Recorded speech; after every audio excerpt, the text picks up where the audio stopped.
সম্প্রতি জাতিসংঘ শেখ হাসিনাকে বাংলাদেশে ফেরানোর বিষয়ে তাদের অবস্থান পরিষ্কার করেছে।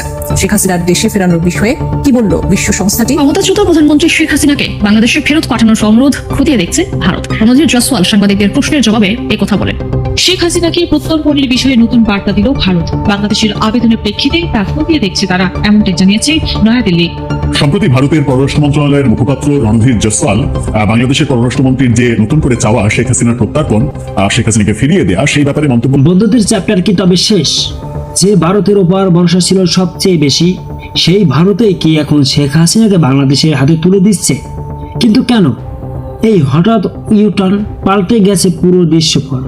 এবার কোনো রাজনৈতিক আশ্রয় নয়, বরং সরাসরি অপরাধী হিসেবেই কি দেশে ফিরতে হচ্ছে শেখ হাসিনাকে? যে দিল্লি একসময় ডাল হয়ে দাঁড়িয়েছিল, তারাই বা কেন এখন বাংলাদেশের বর্তমান সরকারের সাথে আপোষ করতে বাধ্য হচ্ছে?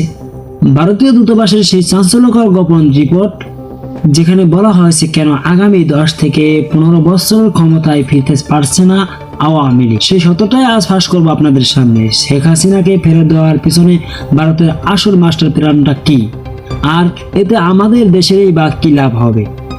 সব সমীকরণ মিলিয়ে আজকের এই এক্সক্লুসিভ রিপোর্টটি শেষ পর্যন্ত দেখুন, কারণ এমন কিছু তথ্য আজ আপনি জানবেন যা আগে কেউ আপনাকে বলে।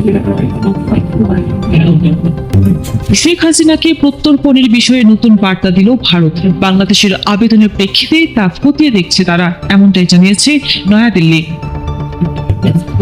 আওয়ামী লীগের সভাপতি ও ক্ষমতাচ্যুত প্রধানমন্ত্রী শেখ হাসিনাকে বাংলাদেশে ফেরত পাঠানোর বিষয়ে আনুষ্ঠানিক অনুরোধ পেয়েছে ভারত।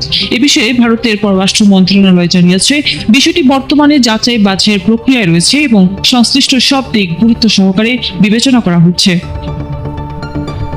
শুক্রবার 17 এপ্রিল নয়াদিল্লিতে নিয়মিত সংবাদ সম্মেলনে এই তথ্য জানান দেশটির পররাষ্ট্র মন্ত্রণালয়ের মুখপাত্র রণধীর জয়সওয়াল। তিনি বলেন, বাংলাদেশের চলমান বিচারিক ও আইনি প্রক্রিয়ার অংশ হিসেবে এই প্রত্যর্পণ অনুরোধ এসেছে এবং ভারত এই বিষয়ে যোগাযোগ অব্যাহত রাখবে। তিনি আরো জানান, বিষয়টি নিয়ে সব অংশীজনের সঙ্গে গঠনমূলক আলোচনা চালানো হবে। একই সঙ্গে বাংলাদেশের সাম্প্রতিক রাজনৈতিক অগ্রগতিগুলো নিবিড়ভাবে পর্যবেক্ষণ করছে ভারত।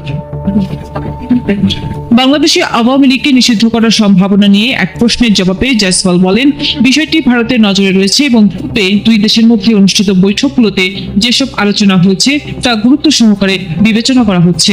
তিনি জোর দিয়ে বলেন, বাংলাদেশের নতুন সরকারের সঙ্গে গঠনমূলক সম্পর্ক বজায় রাখা এবং দ্বিপাক্ষিক সম্পর্ক আরো জোরদার করতে ভারত আগ্রহী।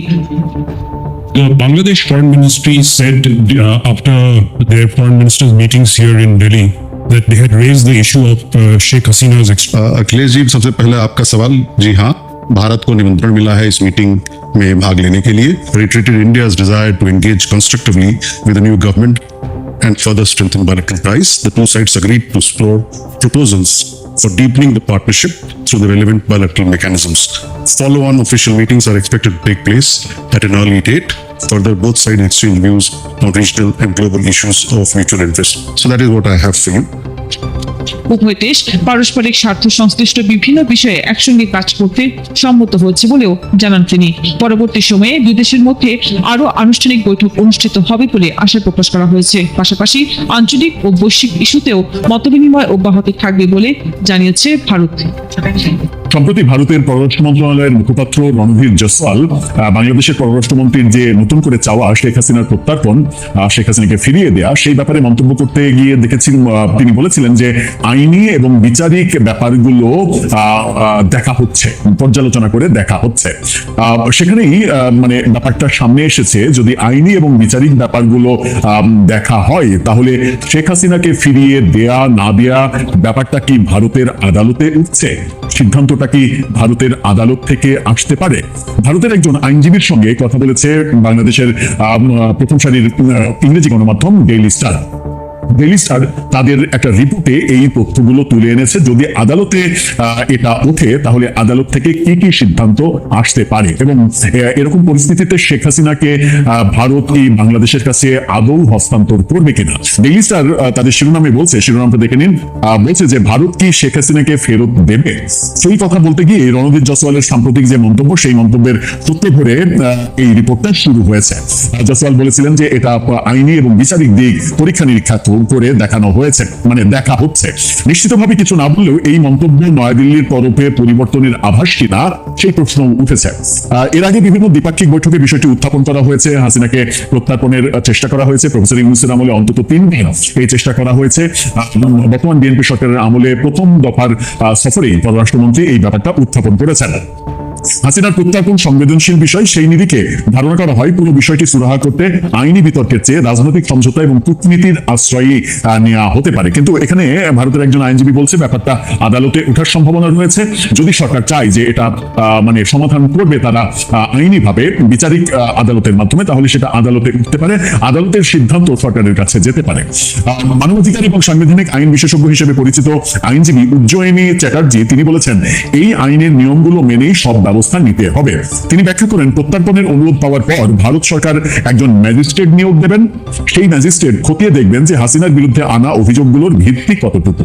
একজন ম্যাজিস্ট্রেট এই তদন্ত কর্মগুলো করবেন যে শেখ হাসিনার বিরুদ্ধে যে অভিযোগগুলো করা হচ্ছে সেগুলোর ভিত্তি আছে নাকি তাকে রাজনৈতিকভাবে হেনস্থা করার জন্য, রাজনৈতিক প্রতিহিংসা চরিতার্থ করার জন্যই এই অভিযোগগুলো তোলা হচ্ছে। প্রত্যার্পণ আইন অনুযায়ী ম্যাজিস্ট্রেটকে সেই পলাতক অপরাধীর, আইনের ভাষায় যেটা পলাতক অপরাধী শেখ হাসিনার ব্যাপারে সেটা প্রযোজ্য হতে পারে, বিরুদ্ধে একটি গ্রেপ্তারি পরোয়ানা জারি করতে হয় যেন তাকে হাজির করা যায়। অবশ্য এই মামলায় সেটা প্রয়োজন হবে না, কারণ শেখ হাসিনা ভারত সরকারের তত্ত্বাবধানেই আছে, মানে এই মানে গ্রেপ্তারি পরোয়ানা জারি করার কোনো প্রয়োজন নেই। তারা চাইলে এমনিতেই সরকার আদালতে উপস্থাপন করতে পারে। হাসিনা যখন আদালতে হাজির হবেন তখন ম্যাজিস্ট্রেট প্রত্যার্পণ অনুরোধের সঙ্গে দেওয়া প্রমাণাদি, তথ্য উপাত্ত খতিয়ে দেখবেন, ঠিক যেন মামলাটির বিচার ভারতেই হচ্ছে এমনভাবে আদালতে উপস্থিত হবে। বিচারক যাচাই করবেন সাক্ষ্য প্রমাণের ভিত্তিতে প্রাথমিক অভিযোগ যৌক্তিক মনে হয় কিনা, অর্থাৎ ভারতে বিচার হলেও এসব অভিযোগ ও প্রমাণ ধোপে টিকতো কিনা।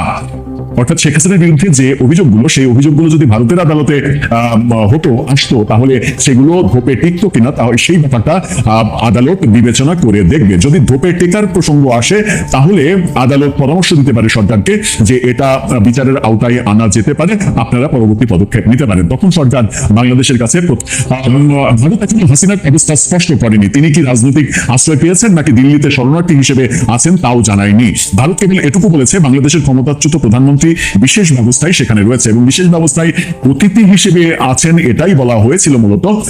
রাষ্ট্রীয় অতিথি হিসেবে আছেন, এটাকে যদি ভাষা পরিবর্তন করা হয় শরণার্থী হিসেবে থাকার, তখন আবার শরণার্থী আইনের দিকে যেতে হবে। শরণার্থী সুরক্ষা আইন অনুযায়ী কোনো ব্যক্তি এমন দেশে ফেরত পাঠানো নিষিদ্ধ যেখানে তার জীবন, স্বাধীনতা কিংবা মর্যাদা হুমকির মুখে পড়তে পারে। অর্থাৎ প্রত্যার্পণ চুক্তির বাইরেও যদি শরণার্থী আইনে শেখ হাসিনাকে যদি শরণার্থী হিসেবে আশ্রয় দেওয়ার সিদ্ধান্ত নেয় ভারত, তাহলে সেই শরণার্থী আইনে শেখ হাসিনাকে কোনোভাবেই দেবে না ভারত, এটাই বলছেন ওই আইনজীবী।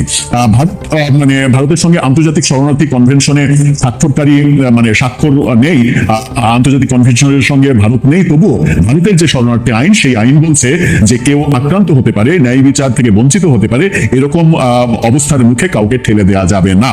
ভারত যাদের আশ্রয় দিয়েছে তাদের রক্ষা করার কোনো আইনি বাধ্যবাধকতা আছে কিনা জানতে চাইলে উজ্জয়িনী বলেছেন ভারতের পক্ষ থেকে অন্তত জনসম্মুখে এমন কোনো লিখিত প্রতিশ্রুতির কথা জানা যায় না। তবে যদি তেমন কোনো প্রতিশ্রুতি থেকেও থাকে, ন্যায়ের স্বার্থে সেই প্রতিশ্রুতি প্রত্যাহার করে কাউকে তার দেশে পাঠানো হয়তো যেতেও পারে যদি সরকার মনে করে। এর আগে অনেক উদাহরণ দেওয়া হয়েছে। এখানে বলা হচ্ছে যদি সরকার মনে করে অনেক কিছু ওভারলুক করে তাকে ফেরত দিতেও পারে। কিন্তু প্রশ্ন ওখানে একটা, উজ্জয়িনী এই আইনজীবী তিনি আইনের পরিভাষায় কথা বলেছেন যে ভারত সরকার যদি মনে করে যে এটা আইনিভাবে বিচারিকভাবে পর্যবেক্ষণ করে দেখবে, পর্যালোচনা করে দেখবে, তাহলে একজন ম্যাজিস্ট্রেট নিয়োগ দিবে, তার মাধ্যমে ভারতের আদালতে এটা উঠবে, ভারতের আদালত সাক্ষ্য প্রমাণ এগুলো দেখবে, নথিপত্র ঘাটবে, যেন ভারতের আদালতেই তার বিচার হচ্ছে যেভাবে হয় সেভাবে হবে। সেখানে শেখ হাসিনা আত্মপক্ষ সমর্থনের সুযোগ পাবেন, যে সুযোগটা বাংলাদেশের আদালতে তিনি পাননি। বাংলাদেশের পক্ষ থেকেও তার বিরুদ্ধে যে অভিযোগগুলো, সেই অভিযোগগুলোর সত্য এভিডেন্স তুলে ধরতে হবে।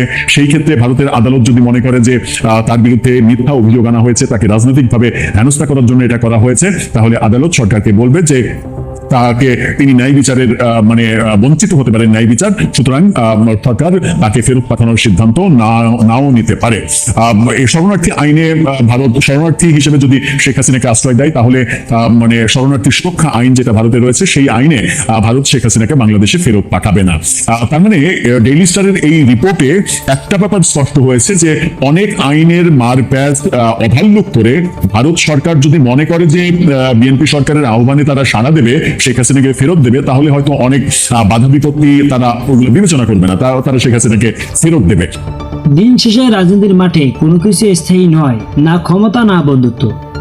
যে ভারত একসময় ছিল আওয়ামী লীগের সবচেয়ে বড় শক্তির জায়গা, আজ সময়ের প্রয়োজনে তারাই সেই সম্পর্কের হিসেবে নতুন করে লিখছে। শেখ হাসিনার ফেরা কি কেবল সময়ের ব্যাপার? আর যদি তিনি ফিরিয়ে আসেন, তবে বাংলাদেশের বিচার ব্যবস্থা এবং রাজনীতি কোন দিকে মোড় নেবে সেটা এখন দেখার বিষয়। তবে আপনাদের কি মনে হয়, ভারত কি সত্যিই তার স্বার্থের জন্য শেখ হাসিনাকে বাংলাদেশের হাতে তুলে দেবে? আর আওয়ামী লীগ কি পারবে আগামী 10 থেকে 15 বছরে এই কঠিন সময় পার করে আবারও ঘুরে দাঁড়াতে? আপনাদের মূল্যবান মতামত নিচে কমেন্টে অবশ্যই জানান। ভিডিওটি তথ্যবহুল মনে হলে শেয়ার করুন এবং আমাদের পরবর্তী রিপোর্টের জন্য অবশ্যই পাশে থাকবেন এবং আমাদেরকে সাপোর্ট করবেন। ধন্যবাদ।